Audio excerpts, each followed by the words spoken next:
How to upload a resume on LinkedIn step by step. Hey guys, welcome back. In this video, I'll be showing you guys how you can upload your resume on LinkedIn. So let's get started. Now, to be able to upload your resume, simply log on to LinkedIn. Once you have logged on, click on Me on the top right tab. Once you click on Me on the top right tab, a drop-down menu will appear. Under your drop-down menu, you want to click on Settings and Privacy. So once you open up your Settings and Privacy, you're going to see a panel on the left. This includes your data privacy. Simply click on Data Privacy over here. Once you click on Data Privacy, you're going to see how LinkedIn uses your data, who can reach you, as well as your job seeking preferences.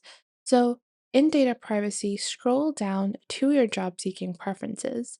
Once you do that, you're going to click on your job application settings. Once you click on your job application settings, you're going to see this section called Share Resume Data with Recruiters. And you can turn this on and then click on Upload Resume. Once you do that, simply choose your resume from your computer and you're going to upload it in a PDF, doc, or docs format.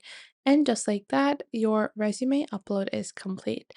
So now, when there are recruiters looking for your particular position on LinkedIn, they will be able to get access to your resume via LinkedIn. Now, that is how we upload a resume on LinkedIn, but how can you actually create your resume?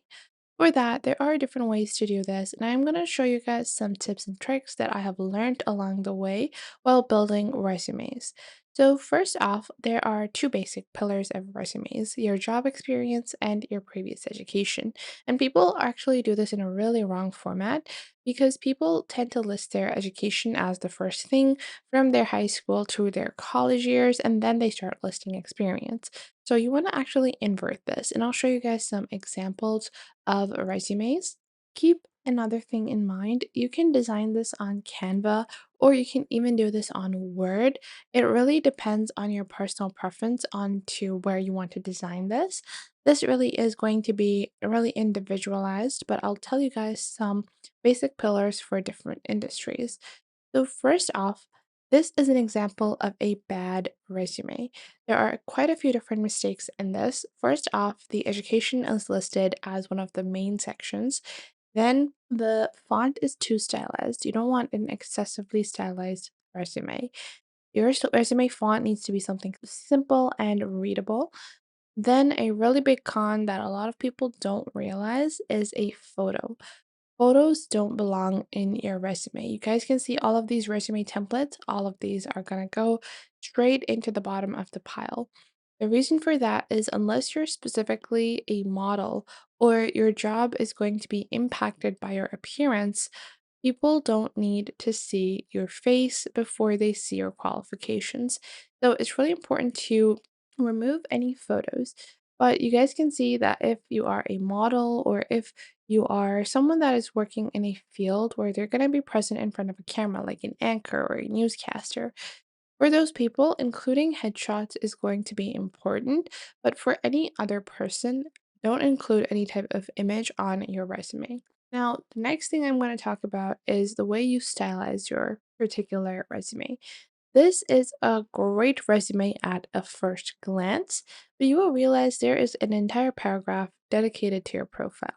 No one's going to read this. No one actually genuinely cares enough in the initial screening of resumes and all the paperwork that they're going to actually read this. So you have to scrap that and directly move towards your work experience, which is actually listed correctly over here.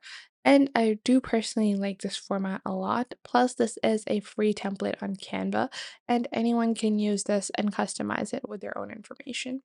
Another really great example is this one, where it has a clean name and then work experience, education, and then skill set. This is a really direct resume that does not have a lot of fluff in it. And this is really important because if you have a lot of fluff in your resume, people are not going to be very inclined to read it.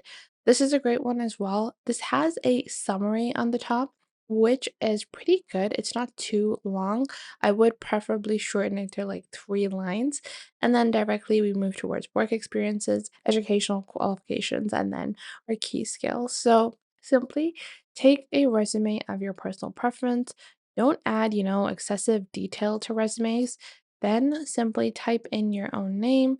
So let's say we're going to make a resume for Lily Davis, and then you can enter the website, and I'll zoom in so you guys can see this a bit clearly. Now, another really important thing is that you may not want to include your phone number, and you probably don't have a website, so you can just remove those sections. And you can just add your city. You don't have to add your personal address.